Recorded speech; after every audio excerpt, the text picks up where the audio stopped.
Hello, hello, hello, hello. Is anybody there? Hello, hello, hello. Hey, this is Warren Redlick. Thank you so much for watching. This is my weekly Sunday live stream. After this live stream, I'm going to go for about an hour. We're going to go live on the Daily Lie. There's a link in the description below to the Daily Lie. Please come watch. We're gonna do. I got a lot for this live stream. We're going to talk about Tesla, Tesla, Tesla. I got some SpaceX. We're going to start with a lot of Tesla news this week. And then we're going to dive in and do some response to some questions from Patreon supporters, from Daily Live supporters, and from actually, there were no Patreon supporter questions, Daily Live supporters and YouTube community member questions.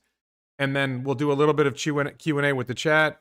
Thank you on the haircut, Jim Whitehead, Mark Plott, Mark Potocnik. I hope I'm pronouncing Potocnik right. Thanks, you guys, for your support as moderators. The t-shirt, The Daily Lie, is at elonbits.com. The Daily Lie is my other platform, which is a free speech platform. I'm going to talk more about Tesla and SpaceX there, and also about politics, which I try not to talk about here. But politics is going to leak in a little bit here. I'm sorry. I'm not sorry. I'm sorry, not sorry. Let's start with SpaceX, though. So, a series of tweets about Starship. It started at the top. I forget the guy's name. Did a comparison of past rockets. Let me make this bigger so you guys can see the beginning of it. Come on. Okay, so you can see this graphic, and you see the comparison of different rockets. Falcon Heavy being at the far left, still being fairly small. These are all variously large rockets, and you can see up at the top, the booster stage is expected to be 72 meters or 236 feet long and 9 meters or 30 feet in diameter, with a gross liftoff of 3.6 million kilograms or 8.1 million pounds. And Elon said the specs on Wikipedia aren't quite right, but close enough. Thrust, mass, liftoff, length, and payload will grow over time. So this is roughly close, but Elon is expecting, as they improve engines, as they improve the design and structure of Starship, to reduce the mass of the vehicle while still making it capable. They might make it longer. Length might change. Length is going to get long. Length and payload will grow over time. It's going to get longer. That's interesting. I think they're going to add circular sections to the booster and or to the Starship to make either or both longer. Very, very interesting. Pranay Pathole, this is a Twitter account from, I think he lives in India, who Elon replies to a lot. He says, if launched fully reusable, get 150 tons of payload to orbit. Expendable can get 250 tons to orbit. He asks why expendability increases the payload to orbit by this much. And Elon doesn't really answer that question. I will in a second. Elon says the amazing part will be having an orbital rocket that is fully and rapidly reusable with any payload at all. Everyone else gave up when they realized that their fully reusable payload was less than 0. We still have a long way to go. So let me answer Pranay's question here. Why does expendability increase the payload to orbit by this much? Because you don't need fuel to return to Earth. So you have less fuel in the rocket, which allows you more payload. And you might not need some landing hardware, so you can remove some hardware from the Starship if it's not going to land, or you can move I'm not sure what expendable means. If expendable means both the booster and the Starship, there's a lot of weight to be saved if you don't need all the equipment to come back and land. I think that's the idea. But I think most of the launches will be reusable launches. The gain of being able to launch 250 tons of payload to orbit is probably not that great. 150 tons is going to be enough. It would be an unusual case that you would choose to waste a rocket when you don't have to. I don't think Elon wants to do expendable launches, but anyway, that's there. Elon has many kids and his rocket is bigger. Do I do international shipping for the merch on the site? Go to elonbits.com and check. I don't know whether it does international shipping or not. This is from a service called Teespring, and I know they serve some countries. I don't know what countries they don't serve. I just don't know that, and that's... Honestly, I like the t-shirts. The t-shirts are fun for me. I make a little bit of money on them, not that much. I hope you like them. I particularly like this shirt, The Daily Lie, elonbits.com for The Daily Lie. There's some other great shirts. I'm going to do a video just about the shirts soon. Maybe I'll research what countries you can order shirts from when I do that research, when I do that article. So, all right. So next, Elon was talking, let me make this bigger again. Elon said 2029, this is up at the top, 2029 feels like a pivotal year. This was in response to Jack Dorsey of Twitter tweeting about, or formerly of Twitter and now of Square, tweeting about 2029 being a big year. And Elon said 2029 feels like a pivotal year. I'll be surprised if we don't have AGI by then, hopefully people on Mars too. AGI, artificial general intelligence. The artificial intelligence in the car is just routine artificial intelligence or artificial narrow intelligence. It's intelligence designed to handle a simple task, whether it's playing a relative or somewhat complex tasks, but just task-specific artificial intelligence, which is like driving a car or winning the game Go or playing chess. AI machine learning can make those things better. Artificial general intelligence is when the AI is able to handle things of general application, and the AI in Tesla's car to allow FSD, Tesla Vision, to allow the car to see and understand the world around it. Elon perceives that as a big step towards artificial general intelligence. If one of the things that our intelligence is we can perceive our environment, understand our environment, navigate our environment, manipulate objects in our environment. Tesla bot is going to be able, Optimus is going to be able to manipulate objects in the environment. So a lot of the key steps toward what we consider intelligence, we don't really know what intelligence is. I think that's a fundamental issue, but that's coming. Pranay says, how confident are you that Starship's first crew mission to Mars will be before 2030? He's super optimistic that to be able to see this pic become a reality in my lifetime. I think Pranay is pretty young, so his lifetime's not that bad. Also, he asks Elon, what's the status on the Sabatier fuel part? The Sabatier process is a engineering technology or a scientific idea that you can take water and CO, which has H2O in it, and CO2 in the atmosphere, and you use the Sabatier process, which means you insert electricity. You use solar panels probably to generate electricity, and you can create liquid oxygen and methane. The elements work. You can create liquid oxygen methane, which is rocket fuel. So the idea is that on Mars, they will create large field of solar panels, and they will use water ice on Mars plus CO2 in the Martian atmosphere, which is thin, but it's there, and create propellant plants so that starships will be able to launch from Mars with fuel generated on Mars. There's also talk that SpaceX will generate its own propellant here on Earth, and it may be a less expensive way to get the methane and so on. So let's see. Then Elon answered Pranay, still early stages on that, getting Starship reliably to orbit and then achieving full and immediate reusability of both stages is by far the top priority. So these other issues are things we can work on that later. That is not the critical issue. The critical issue is, can we get large payloads to orbit and bring the rockets back with full reusability, which dramatically lowers the cost of payloads to orbit. The reason full reusability matters is because you don't throw away the rocket. If you don't throw away the rocket, then the bulk of the cost is fuel only.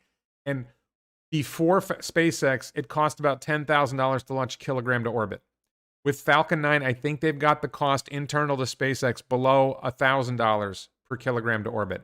Starship lowers that number to like $50 or even $20 to get a kilogram to orbit. It may be cheaper to launch a kilogram package to low Earth orbit than it is to send a kilogram package from New York to Los Angeles or New York to London.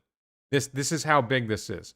Dramatically lowering the cost to orbit, which allows a lot of other things to be accomplished. Being able to generate fuel on Mars is sort of like, we got to get to Mars first. We got to get payloads into orbit to the point that we can get the payloads to Mars. There's so much hurdles in the way first that they're focused on that. And the in situ, ISRU is in situ resource utilization, in situ on site on Mars, resource, the water, ice, and the CO2 in the atmosphere utilization, taking that and making something useful from it. Okay, something I'm really excited about, future of the Cape. This was in a video that Elon tweeted that this is going to be Cape Canaveral. There will be a Starship factory at Canaveral. Now, I am actually planning on living near Canaveral soon and buying a place near Canaveral and living in communities where there will be SpaceX families living, and I'll be able to network with SpaceX people and watch rocket launches from a lot closer on a regular and consistent basis, and become a little bit more a part of the SpaceX community. I'm not really genuinely a part of the community now, but I'd like to be a part of the SpaceX community. I'd like to celebrate launches. I won't be going to Mars, but I want to be a part of at least the cheerleaders on the sideline, if not something more. So very, very excited about that. Okay. Another little detail. I'm excited about this. I will be going to this 4 Falcon Heavy light flights later this year by an incredible team at SpaceX.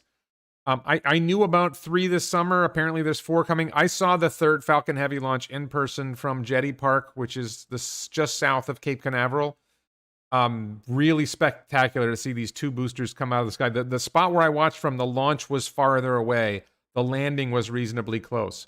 So I got to watch these 2 boosters come out of the sky and come down and basically see them land. They're just over a hill slightly, so you see them just before they land on the ground. Amazing thing to see. I will be going up, if possible, for every Falcon Heavy flight this year. I just think it's the most spectacular thing. I'm so excited about Falcon Heavy. I'm more excited about Starship, but Falcon Heavy is really fun. So that's coming. We're almost done with SpaceX news and going on to Tesla news. Everyday Astronaut did an interview with Elon. If you haven't seen it, check it out. Elon says it's a good interview. I think it's a good interview. Still didn't ask him the important question, what's the engine coming after Raptor 2? But maybe we'll get there. One of these days, somebody's going to get a question and say, hey, Elon, once you tweeted about the next rocket engine after that's coming, and it won't be named Falcon. So what is the next rocket engine that SpaceX is working on? What can he tell us about it? I would love to hear that question. Still haven't seen that question asked. Anyway, Tim Dodd is Everyday Astronaut, says, next time we got to do it when there's a fully stacked Starship. Elon says, only a few weeks away. This was May 31, so hopefully by the end of June, there will be a fully stacked Starship. All Raptor 2 engines needed, and he says all Raptor 2 engines needed for first orbital flight are complete and being installed. So they're getting ready.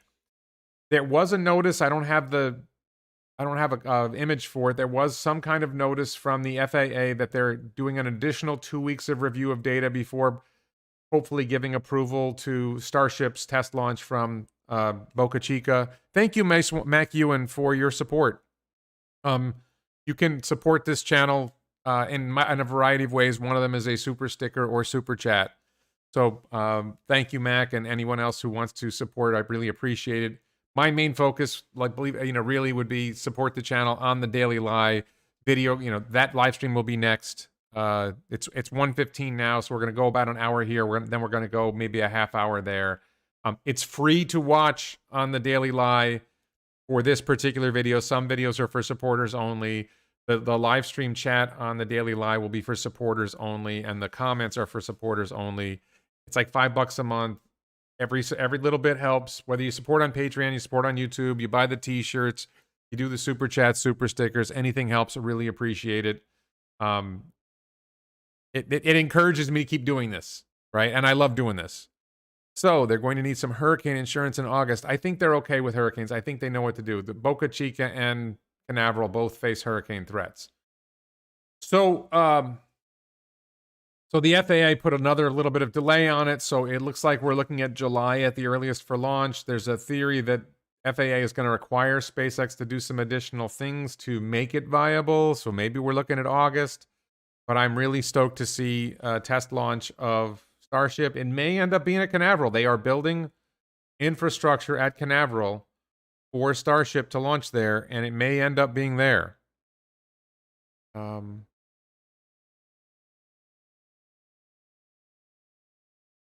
Jim, I'm not going to address that on the channel. Jim, interesting comment from Jim in the chat, but I'm not going to address that. I don't know enough about that to say anything. So, Tesla.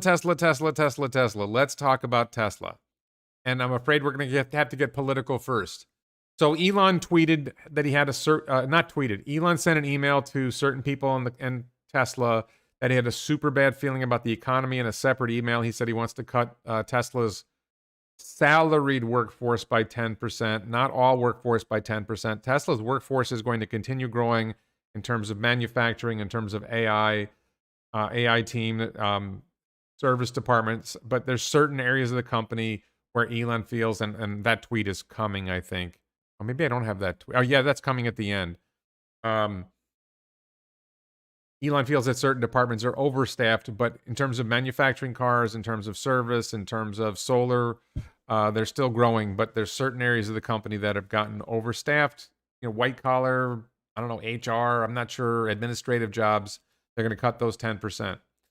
And there's more about that. So Biden responds and says he basically poo-pooed Elon's concerns about the economy and then said lots of luck on his trip to the moon. The Biden administration and Biden himself have been so dismissive of Elon Musk, Tesla, and SpaceX. And Elon's trip to the moon is NASA chose SpaceX to land the next Americans on the moon. The trip to the moon isn't Elon's trip to the moon. It's America's trip to the moon. And Joe Biden is mocking Elon. Joe Biden set up EV, what do you call it? He had this EV summit at the White House and didn't invite Tesla. His administration wouldn't mention Elon's name, Tesla's name, or SpaceX's name for like a year and a half. He's been persistently snubbing Elon and dissing Tesla. Leading Democrats have been attacking Elon and attacking Tesla and attacking SpaceX for more than a year now. And here's Biden, he has an opportunity to address concerns about the economy, and he poo-poos it. He talked about how Ford is hiring. Tesla's hired more people than Ford this year. He's unhinged. It's disturbing. So this is all the politics we're going to have in this video. There'll be more politics on the Daily Lie after, but just this is a reality that Elon and Tesla have to deal with and SpaceX have to deal with. Is the president of the United States, sorry to say this, keeps shitting on Elon, keeps shitting on Tesla, keeps shitting on SpaceX. Fortunately, the rest of the government, as we can see with NASA, recognizes that Elon, Tesla, and SpaceX add value. At least SpaceX. So, and there's something with the labor secretary not happy about Elon's comment and not angry, but, wants to talk to Elon, see what they can do to help, so to speak. You can help by stop screwing up the economy. So, the other, not political thing, but Bill Gates was interviewed and admitted or didn't deny shorting Tesla, claimed that shorting the stock that he's given more to climate change than Elon or anyone else. Elon is actively working on climate. First of all, I'm not the climate change guy, but if you're the climate change person, building Tesla EVs is doing more for climate change than anything Bill Gates is doing. Period. Elon is doing more for climate change than anything Bill Gates is doing, so Bill is full of crap there. He says, Elon's done a great job, but somebody shorting the stock doesn't slow him down or hurt him in any way. No, and thank you, Sawyer, for your tweet. Love Sawyer Merritt. Elon says, sigh. Shorting the stock hurts the company. Shorting the stock hurts the company. Everybody knows that shorting the stock hurts the company. Bill Gates is a liar. Bill Gates is a sad sack. It's so unfortunate. This guy could do so much. He has done some. He could do so much to make the world a better place, and somehow he's turned into Dr. Evil. It's unfortunate.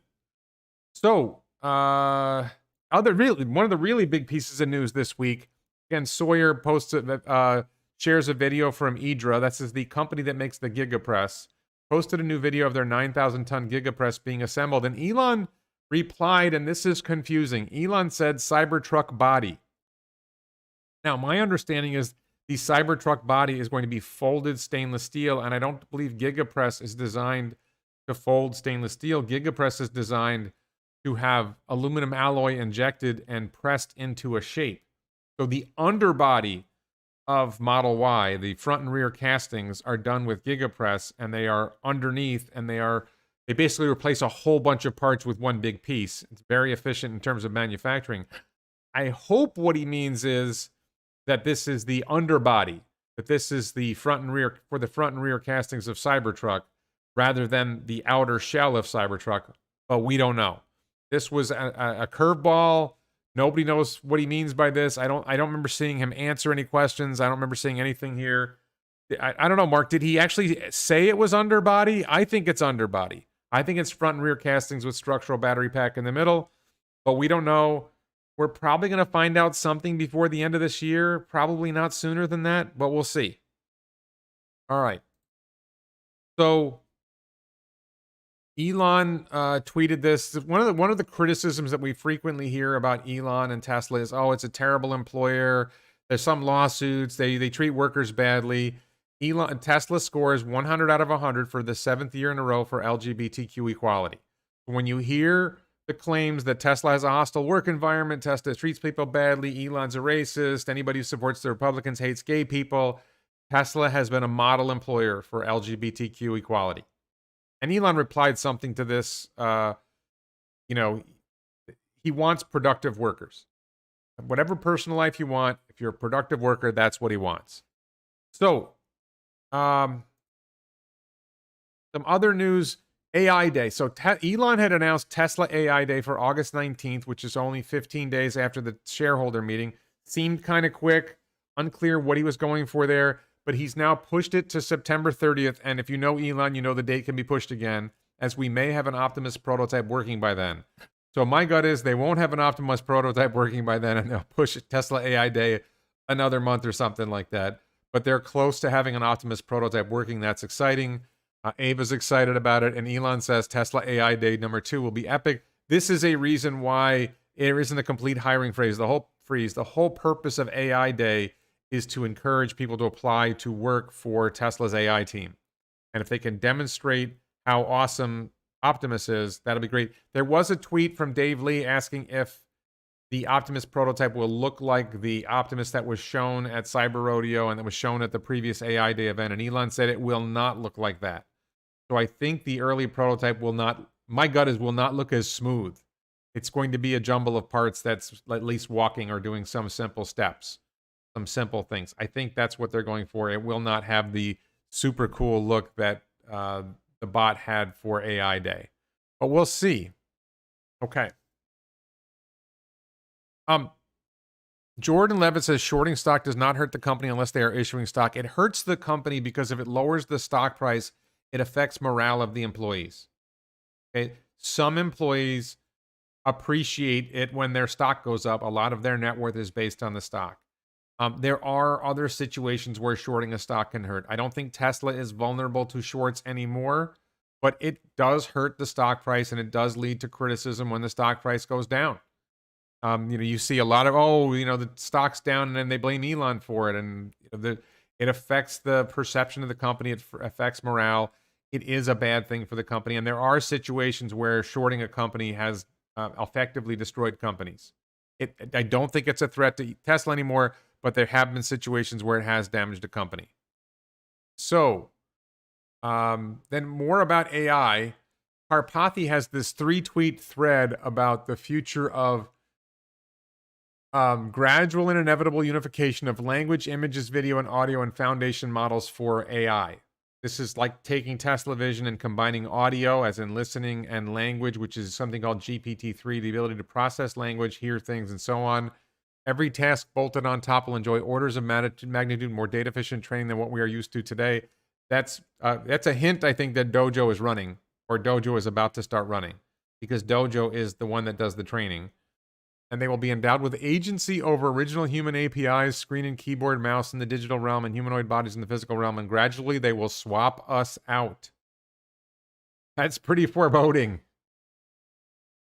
Andre's suggesting that ultimately AI bots will swap humans out, and Elon says sigh. So I think that's a little further away, but I don't know. We'll see where it's going.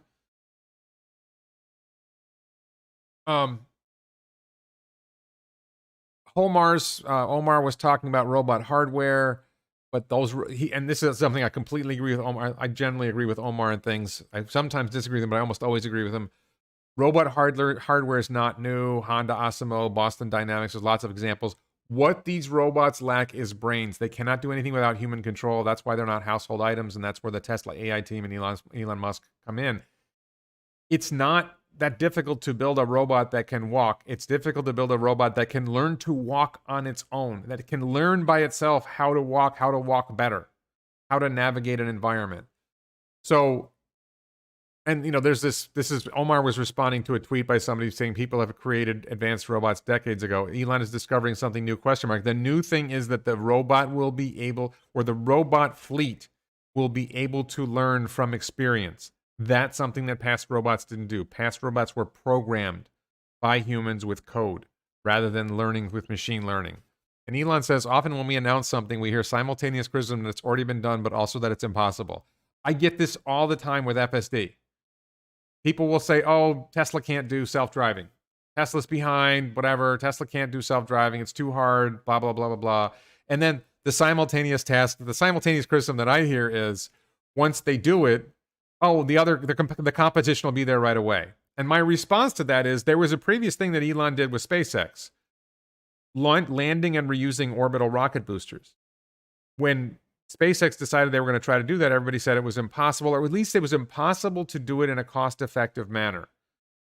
So, for example, what's his name? The Thunder idiot, Thunderfoot, claimed that it wouldn't be economical to do reusable launch, returning the booster and reusing it. And of course, SpaceX demonstrated it is economically efficient. It's saving a ridiculous amount of money. It's a great thing. And what I always say to people is, okay, SpaceX landed their first orbital rocket booster on December 21, 2015. That's about 6.5 years ago, 5.5 years ago. 15, yeah, 6.5 years ago now. Where's the competition? Number one, they did something that we thought was impossible. They are doing it. They are reusing them. They are doing it in an economically efficient manner, so they're saving money by doing it. Where's the competition? Rocket Lab, sort of maybe. Astra, sort of maybe. But it's going to be more than 6 years before somebody else reuses an orbital rocket booster. Plain and simple. It's going to be 6 years, maybe 7, maybe 8. And that's how long it's going to be before somebody else develops genuine self-driving cars after Tesla solves that problem this year, next year. We're going to be talking about FSD next. You ready for FSD? This is good stuff. Okay, so that's small. Let me make this bigger first.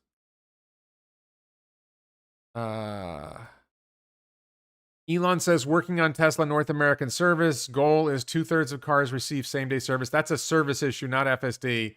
But he says also FSD beta 10.12.2, that's the one I've been driving for a week or so, or 2 weeks, is now expanding to 100,000 cars. 10.3 smooths out intersection control, especially... 10.13. That's the one that's coming next. Smooths out intersection control, especially long lefts, and starts to handle roads with no map data at all. The last point is a big deal. Within a few months, FSD should be able to drive to a GPS point with 0 map data. So, and Chuck Cook asked a question about this, or he's going to address Chuck Cook in a minute on this point about 10.13 doing especially long lefts. That's two images for now. But Gasoff asks...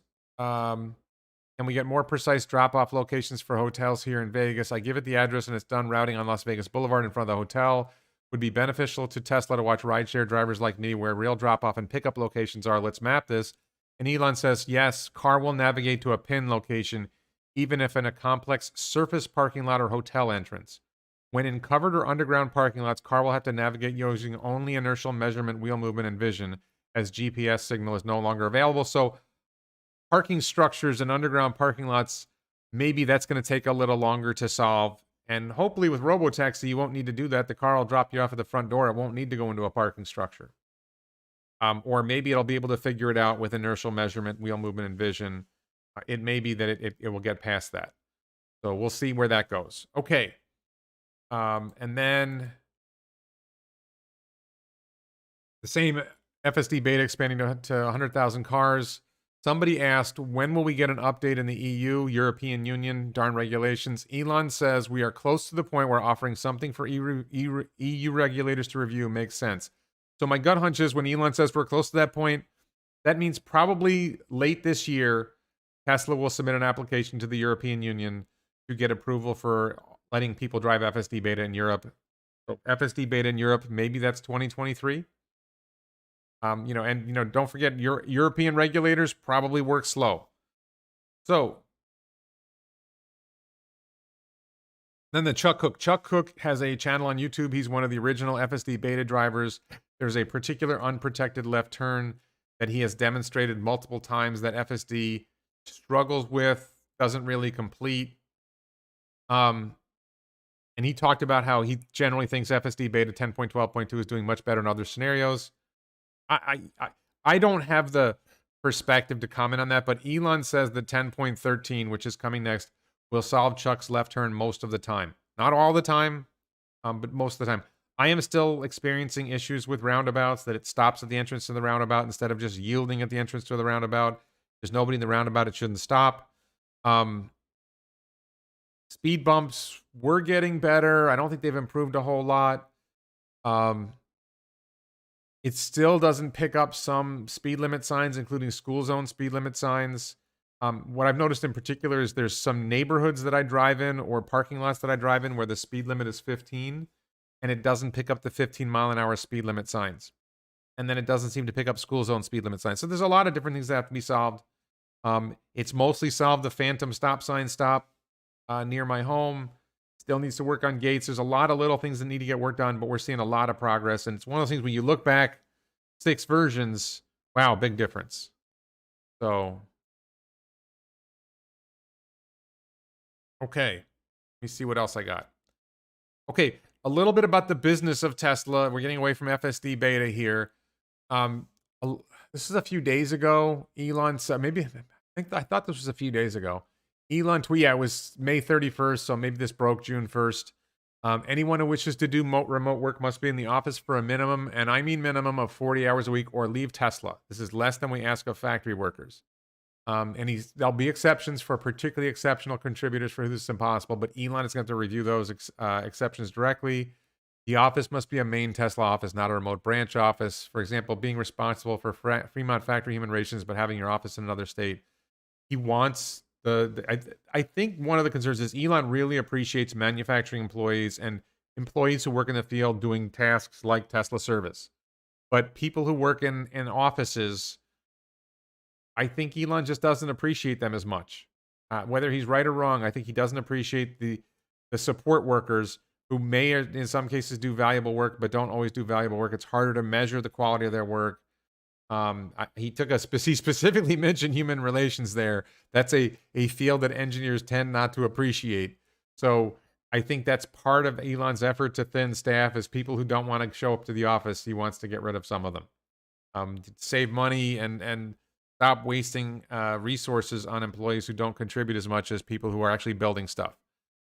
I think that may be unfair. I think there are certainly office workers who contribute value to the company, and I think he knows that, but it's a little bit dismissive.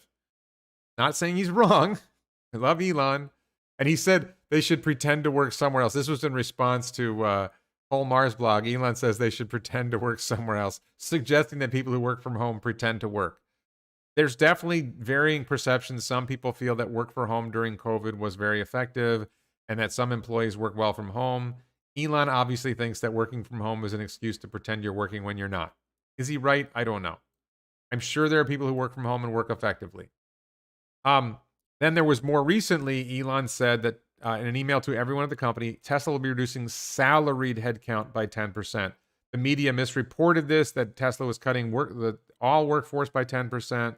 Elon said Tesla will be reducing salaried headcount by 10% as we become overstaffed in many areas.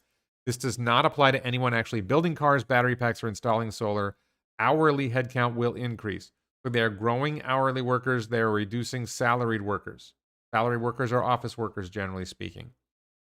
Probably not reducing jobs on the engineering teams that are making the cars better, making the factories better, making the battery packs better, making energy storage better. This is probably about office work rather than real engineering work. Just an opinion. And then there was one more thing about headcount. Omar's blog said, over the next 12 months, Tesla's headcount will increase. Elon said total headcount will increase, but salary should be fairly flat. So they're going to lay off some workers. They'll probably continue to hire engineers. That'll probably balance out. And maybe they'll end up hiring back some salary staff at some point as the company grows, but fairly flat. So that's where that's going. Let me just look at the chat really quick. Okay. So the last thing I want to do is I want to do the Q&A. I want to do a little bit of a question and answer session. So Mark is one of the moderators on our YouTube channel in the chat right now. And Mark says, hi, Warren, what do you expect to see at Tesla AI Day number 2 and regarding Tesla Bot? Well, obviously, it looks like we're going to see a working prototype of Optimus Subprime, the early stage of Tesla Bot. It seems very likely we're going to see a working prototype. Whether working prototype is actually walking, actually picking up objects, navigating space, it's unclear, but I think there's a chance we're going to see something very special. And then, sorry.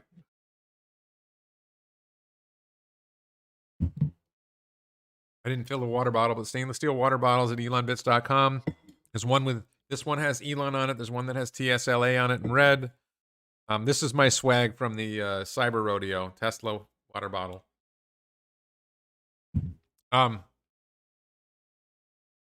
So I think we will also see Dojo, which is the AI training supercomputer that Tesla's been developing. We saw some of Dojo at AI Day 1. I think we will see, hopefully, a fully working Dojo at AI Day number 2. I think we might see an early showing of hardware 4. The current hardware in Tesla cars is very good. I think there's new hardware coming, a new chipset, a new set of cameras. I think that's coming. Now, I think there's a chance that they might skip hardware 4 and go to hardware 5. When I was at the Cyber Rodeo, not at the event, I think it was the afternoon of the event, I was talking to a guy who claimed he works on Tesla's autopilot hardware team. I don't know whether he's full of it or not, but he claimed he works for Tesla's autopilot hardware team. He said they finished hardware 4 and they're working on hardware 5. So it may be that they're going to skip over hardware 4 and go straight to hardware 5. That's an optimistic theory. More likely, hardware 4 will appear on Cybertruck. I think there's an open question whether hardware 4 will start appearing on other vehicles already. When they did Autonomy Day, they announced that cars already had hardware 3 in them, the new hardware. That cars that had shipped from a certain date already had that hardware in them. So I'm a little hopeful. By the way, I'm picking up a Plaid Model X in 3 days.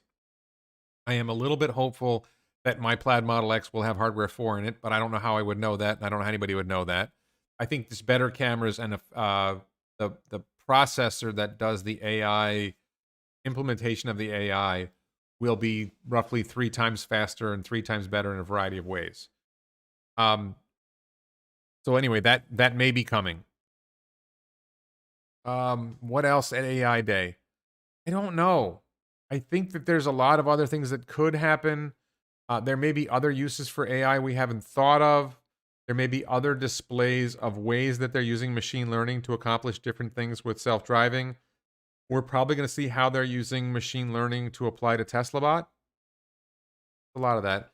LJC Bunky asked my thoughts about SpaceX tokens for sale. I have no idea what you mean. I don't know what SpaceX tokens are. I don't know if that's an NFT thing. I have no idea. So unfortunately, I did not understand your question and I can't answer it.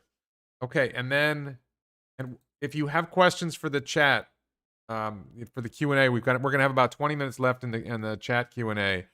I'm gonna look at questions in the chat next. But on YouTube, Jim Whitehead, who is also one of the moderators here in our chat, he asks, is Wefunder a scam or illegal ways to raise money? Wefunder uses a provision in the 2012 Job Act which allows unaccredited investors to purchase equity in early stage private companies.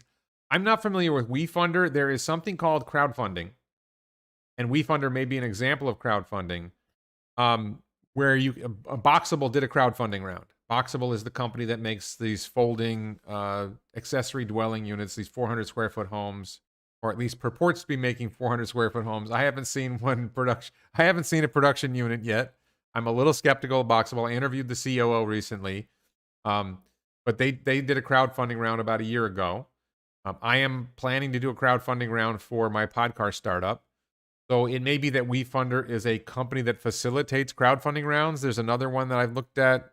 I have another one I'm thinking of using when I do a crowdfunding round. I will probably do a crowdfunding round for the podcar next year. I hope to have a prototype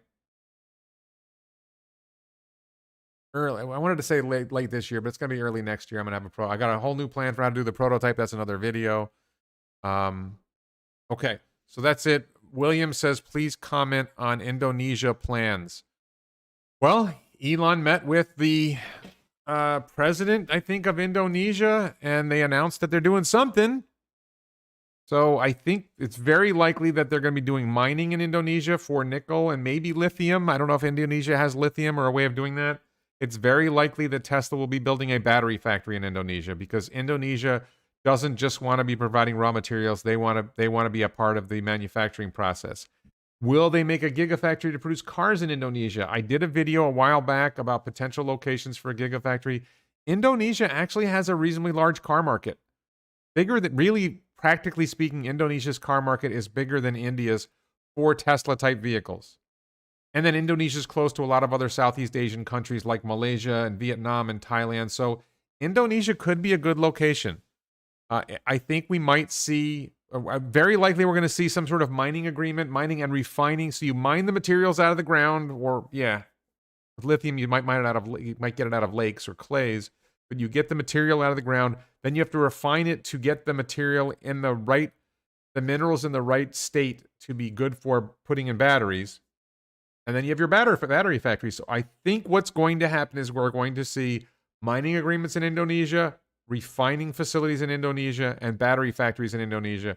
One of the things that Elon doesn't like, and I've seen Drew Baglino talk about this too, and Jordan Gieske from the Living Factor talked about this. If you mine the materials of this part of the world, and then you transport the materials over to this place to refine them, and then you move them in the refined state to this place to build your battery factory, you're moving materials too far, and there's a lot of CO2 emissions in moving stuff from here to there. And you can mine it, refine it, and put it in batteries factories all in the same location. You're becoming more efficient. And Indonesia might be a good place for all of that. Let's see. Why don't I visit the Boxable factory in Las Vegas? I wasn't invited to visit the factory. I bet they would invite me to visit the factory. I want to see finished units. They supposedly delivered finished units to a military customer. I'd be interested in visiting their factory. You know what? I'm going to be driving across the country soon, around the country soon. I may be headed out near Las Vegas fairly soon. That's a good idea. I'll reach out to Galliano Terramani and say, hey, can I visit the Boxable factory? He might let me in. Hey, Warren, what is the likelihood the FCC will approve the design for V2 Starlink satellites prior to their first orbital launch?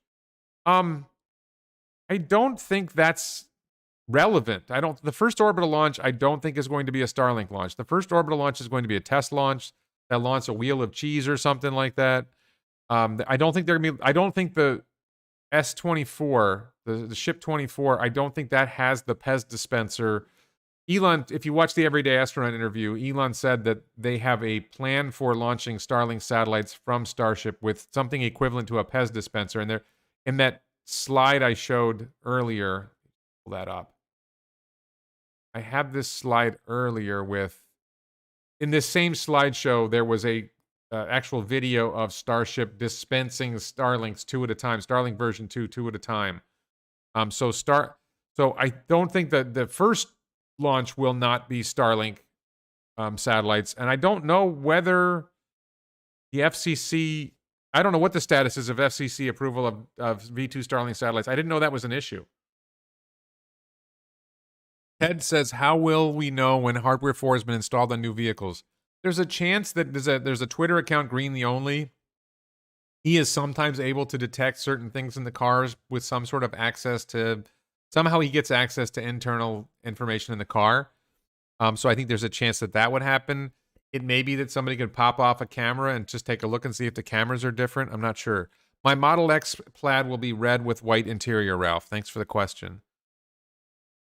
Justin Bartley says, Warren, Tesla Economist has a view that Indonesia might be where a dedicated robotaxi type vehicle could be launched. I don't think Indonesia will be first for robotaxi, but I do think that is a market where that vehicle may be particularly viable. I think India is a lot of people ask about India. I think India is a tough market. Indonesia, Malaysia, Vietnam, and Thailand might be good markets for the robotaxi vehicle, but I think the robotaxi vehicle will be in Texas first. But it's possible. It's possible that they will build one of these factories in Indonesia. I certainly think that's possible. Oh, and Mark Plott says Pez needs a Falcon dispenser. I think Elon said that they're thinking about making. He mused about making a Starship toy for the shop.tesla.com that is a Pez dispenser that would dispense, Pez. Maybe the Pez would be in the shape of Starlinks. I don't know. First launch will be with a number of version 2 Starlinks. I do think that they will launch V2 Starlink. Not the first. I don't think the test launch will be V2 Starlink. No, I just don't think they would do. I think they're going to have some kind of other payload. Not the first test launch. The first practical launch will almost certainly be V2 Starlinks. How much do I pay per kilowatt hours in my area? So that's a good question. So at home, I pay something like 11, 12, or 13 cents a kilowatt hour when I charge from the wall downstairs, which I'm doing right now. Um, in Palm Beach and Broward County, these supercharger stations have off-peak and peak pricing. So if you charge before 10 a.m. or after 8 p.m., it's 24 cents a kilowatt hour now. It used to be 19. And if you charge during peak times between 10 a.m. and 8 p.m., it's 48 cents a kilowatt hour. There's other places in Florida. I just drove up to Tampa, and I think it was, what was it called? One of the places on the way to Orlando I stopped at on the turnpike, or maybe it was just off the turnpike. It was 41 cents a kilowatt hour. So I'm seeing prices anywhere from 24 cents a kilowatt hour to 48 cents a kilowatt hour. Most like in Palm Beach and Broward, you can get 24 cents a kilowatt hour at a supercharger off peak. Other than that, mostly 45 to 48 cents a kilowatt hour. There was one spot I went where it's 41 cents a kilowatt hour for superchargers. And then I think FPL, Florida Power and Light, I think it's about 11, 12, 13 cents a kilowatt hour for charging.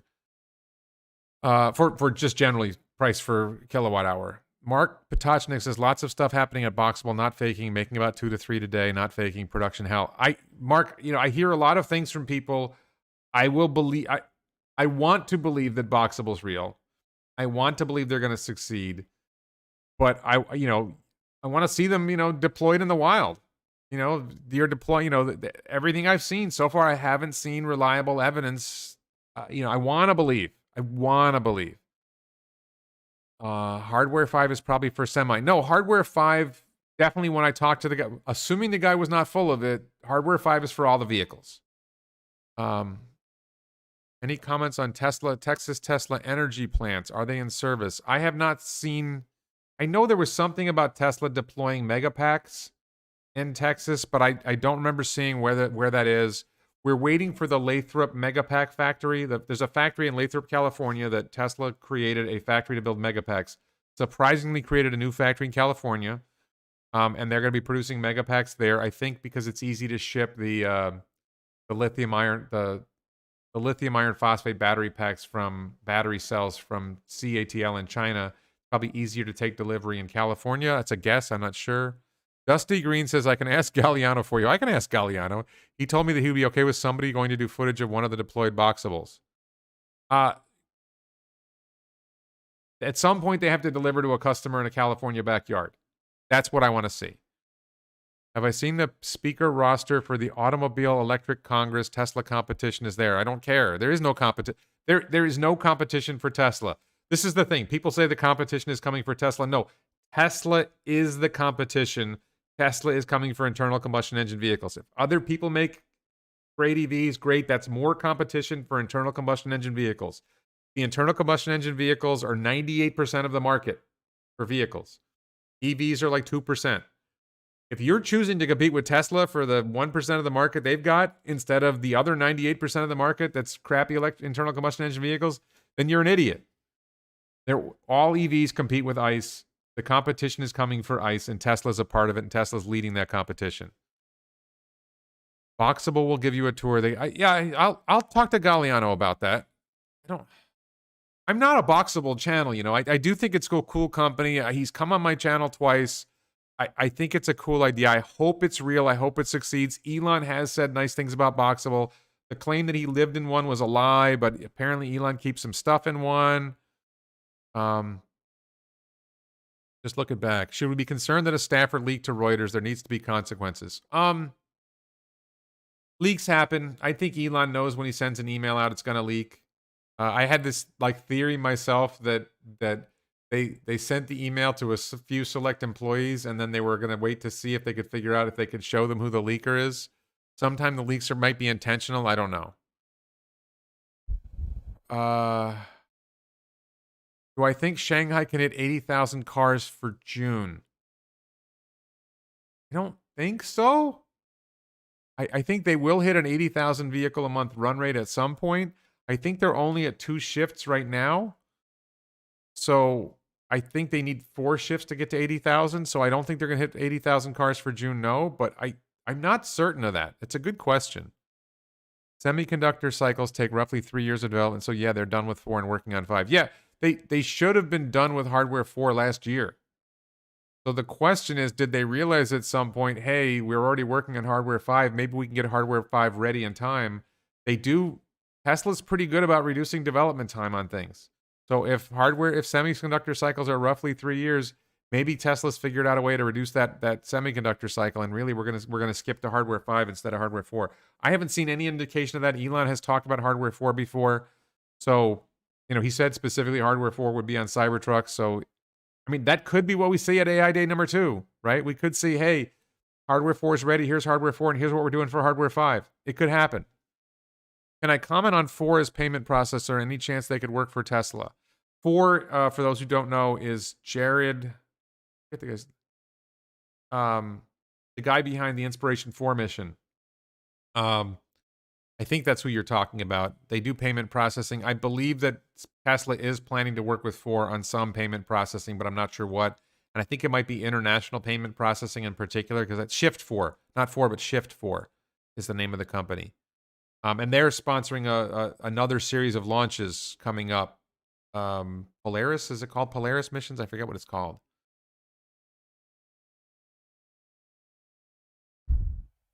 All right, where are we? Got about 10 minutes left, and then we're going to just, for those who are still watching, there's a bunch of you here. In about 10 minutes, I'm going to end this live stream on YouTube. There's a link in the description below. I'm going to live stream on the Daily Live platform. I'm going to talk more about Tesla and SpaceX. I'm going to talk more about politics. If you'd like me talking about politics, some people think I'm conservative. I'm really libertarian. Lately, I've been angrier at the Democrats than Republicans, mainly because the Democrats keep shitting on Elon Musk and Tesla. But anyway, Mark, is Christina the same person as K10? No. No. That is not K10. When will Giga Berlin temporarily shut down to prep and begin producing and delivering 4680 Model Ys? They're not producing the cells yet. I don't think that Giga Berlin will start producing 4680 cells once they're producing cells in volume. I don't know if they're going to shut down to prep or if they're going to be producing a 2170 line and they're going to create a second line for 4680s. I think the factory may have enough space that they can continue producing 2170 Model Ys while they open the 4680 line for vehicles. I don't think it's an either-or proposition. And then once they get it going, at some point as they ramp production of 4680s enough, then maybe they shift over completely to 4680s and they use the 2170s for something else. We'd all like to know more about the announced split. I don't think the split has been announced yet, so I can't talk about an announced split. See. Scrolling back in the thing, in the chat. How's the dating scene going? The dating scene is not going well. If you check my Twitter, you'll see. Maybe I'll talk about this more on the Daily Lie. I have, at least for now, decided, and this is not a firm decision, I'm going to continue looking. I'm going to be open to finding a woman, but I've stopped actively looking for women. I am now planning that in 2024, maybe late 2023, early 2024, I'm going to start the surrogate process and just hire a surrogate and pay somebody for donor eggs and just have children myself. You can see I have a thread about that on my Twitter account, WR4NYGov. I might talk about that more on the Daily Lie live stream. Will the new Australian Prime Minister help or hurt? I don't follow Australian news, and Australia's economy, the country is so small. It's smaller than California. I think it's roughly comparable to Texas. It's just not that big of a market. I love Australia. I think it's a wonderful place. I think they've gone a little crazy with their politics. That's a whole other conversation. But is he not just trying to get people to quit so he can meet that 10% cut goal? I think he's actually planning on actively laying off people as well.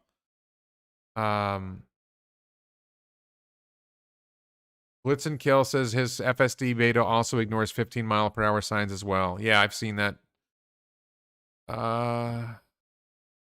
When does 11.0 come out? So FSD beta 10.12.2 is being rolled out to more people now.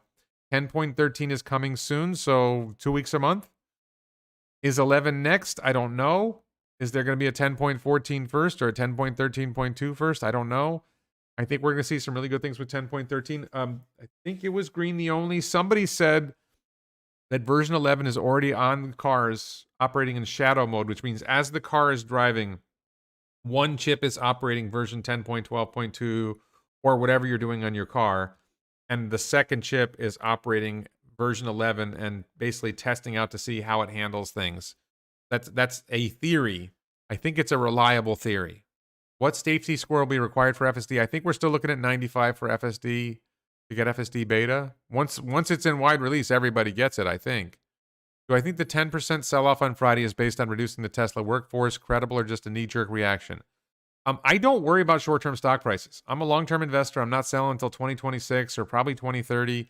I just don't really focus on short-term stock price movements. And so short-term news like that is trivial to me. I do think that news story from Reuters probably had a negative effect on the stock, but I think the market, I didn't even know what happened with the market in general. I got other stuff going on in my life that I'm thinking about, so I don't pay that much attention. I can't waste my time. You can spend so much time working on thinking about short-term stock stuff. It doesn't get you anywhere. I'm thinking about what's the short, medium, and long-term stuff. What's the good stuff happening with the company? What are they doing that's good? That's what's exciting to me. Model X is a babe magnet, sure. Amber Heard owes $10 million but doesn't have $10 million. How will they make her pay? Can she declare bankruptcy? She probably can declare bankruptcy. Dusty Green says, I scared him straight and he's going to try to stay married. Good plan. Staying married is a good plan. Natalia says, driving red Plaid X with white interior is questionable for dating. Why is that, Natalia? Why is it questionable for dating? I think, it says, does it look too much like a minivan? Is that what you're saying? I want to see your plans for your cyber house, please. Cyber house is not happening. There was a while back I made a video about cyber home. What did I call it?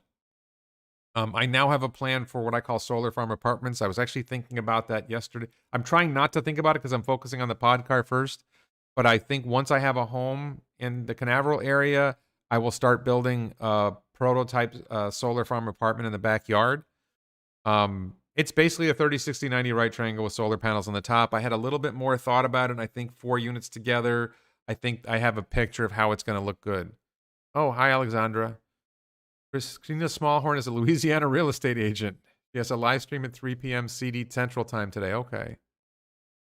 Have I discussed the recycled battery dilemma? I haven't discussed the recycled battery dilemma, and I don't know that there's a dilemma.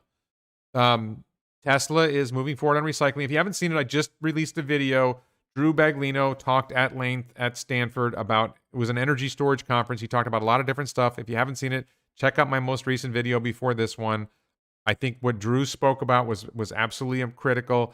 Very good sign about Drew being great for the company. Great stuff. They're going to do recycling. I'm not aware that there's any dilemma at all. Once there's a sufficient volume, yes, Jared Isaacman is Shift 4.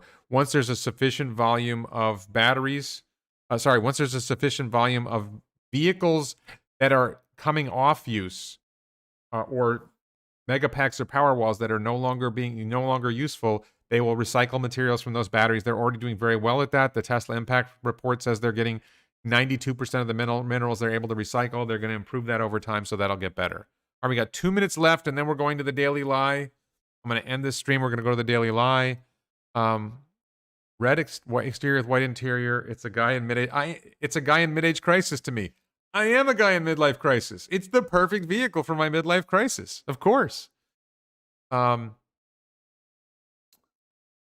William says, wonder if Tesla will do business with or purchase Albemarle, ABML. I think there's a lot of theories that Tesla's going to buy mining companies. Will SpaceX start piloting a Martian habitat on Earth sometime in the next couple of years? I don't think there's any plan to do like a test Martian habitat on Earth. I haven't seen anything about that. All right, so I think this is a good time to... Who's winning tonight, Golden State or Boston? I'm rooting for Golden State. I don't know. I think Boston's pretty impressive, but I'm rooting for I've always rooted for Golden State. I love Steph Curry, love Klay Thompson. I don't love Draymond Green, but I really like Draymond Green. I like Steve Kerr. Not too fan of his politics, but I like Steve Kerr. Is Amber Heard's kid's dad Elon? I don't think Amber Heard has children. And if she does, they're not Elon's kids. So, all right, so we're going to wrap this up. So please check the description below, or just Google The Daily Lie, or go to warrenredlick.locals.com. I'm going to start live streaming shortly on warrenredlick.locals.com. Thank you for watching here. Thank you, moderators. If you're not going over there, please check out my other videos. Support this channel on the Locals platform, Patreon. Check out the t-shirts at elonbits.com.